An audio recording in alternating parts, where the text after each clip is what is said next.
This has been a weekend to wear orange in memory of those who've lost their lives to gun violence this year.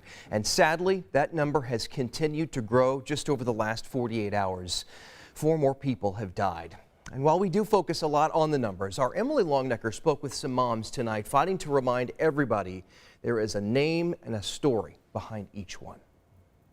4 dead and 2 injured on a weekend marked to remember the victims of gun violence and their loved ones. All of it coming on the heels of an announcement last week from Indianapolis Mayor Joe Hogsett about a budget proposal to provide more money to prevent the rising tide of gun violence in this city.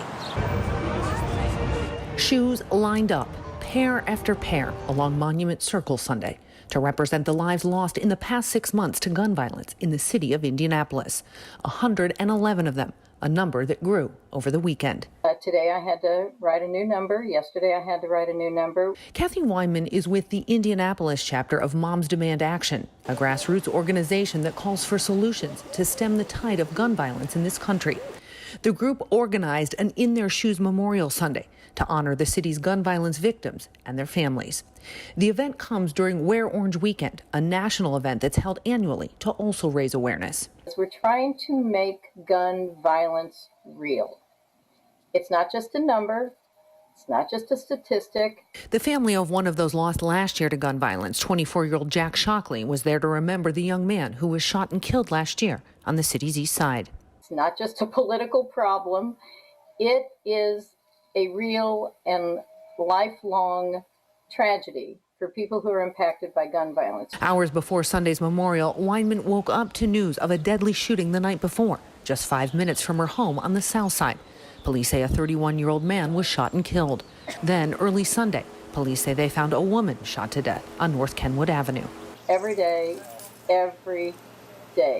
there's a new devastating shooting in the city. Last week, Indianapolis Mayor Joe Hogsett announced a $3 million investment in violence prevention strategies. The money would go towards new police technology, along with more community-based programming and engagement that would include programs for at-risk youth, victim response services, and money for mental health experts.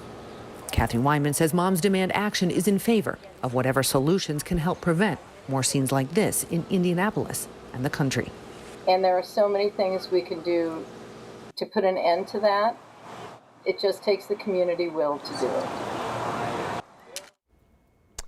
That budget proposal for crime prevention is up for a vote tomorrow before the City County Council. They'll also be voting tomorrow on changes to Marion County's mask mandate. And of course, we'll let you know as soon as we find out what they've decided.